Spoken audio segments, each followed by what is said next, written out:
Big bang theory universe की creation को explain करती है, जबकि बिग क्रंच थ्योरी यूनिवर्स के खात्मे को। और यकीन मानिए, दोनों थ्योरीज कुरान मजीद से एज इट इज ली गई है।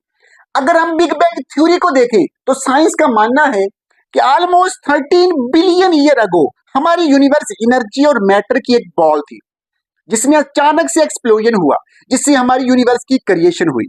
और यही थ्योरी सूरत अल-अंबिया आयत नंबर 30 में कुछ इस तरह बयान है।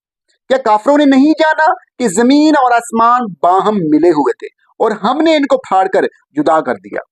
बिग बैंग थ्योरी के सेकंड फेज में साइंस का मानना है कि एनर्जी और मैटर की एक्सप्लोजन के बाद 3 लाख साल तक एटमी ज़रात के बादल छाए रहे, जिनको डार्क एनर्जी एक्सपैंड कर रही थी, जबकि ग्रेविटेशन फोर्स आपस में जोड़ने की कोशिश कर रही थी। फाइनली ज़रात को मिलाने वाली फोर्स डोमिनेट कर गई। ये बिखरे हुए ज़रात आपस में मिलते गए, जिससे प्लैनेट्स, स्टार्स और गैलेक्सीज बनती गई। सूरत सजदा आयत नंबर 11 में यही थ्योरी कुछ इस तरह बयान है।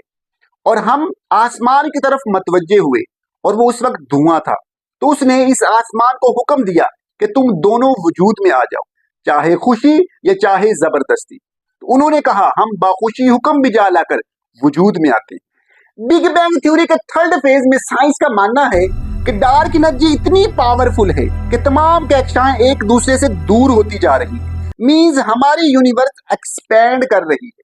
सूरत ज़ारियात आयत नंबर 47 में ये थ्योरी कुछ इस तरह बयान है, और देखो ये आसमान हमने बनाया अपने हाथों से और हम ही इसको तौसीह देने वाले।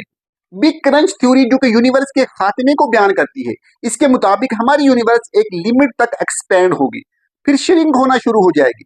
जैसे जैसे स्मॉल होती जाएगी वैसे वैसे गर्म होती जाएगी, और फाइनली यूनिवर्स विल कोलैप्स और वापस उसी पॉइंट पर चली जाएगी जहां से शुरू हुई थी। ये थ्योरी कुरान मजीद में कुछ इस तरह बयान है, जिस तरह हम आसमान को इस तरह लपेट देंगे जैसे लिखे हुए कागज को लपेट दिया जाता है। जिस तरह हमने तख्लीक की उसी तरह हम इसको वापस कर देंगे। यकीनन आप ये बात समझ गए होंगे कि साइंस असल में कुरान से लिया गया ही नॉलेज है। और अगर आप बाकी साइंस को भी जानना चाहते हैं कि कुरान मजीद में उसका जिक्र कहां कहां मौजूद है, हमारे साथ रहिए।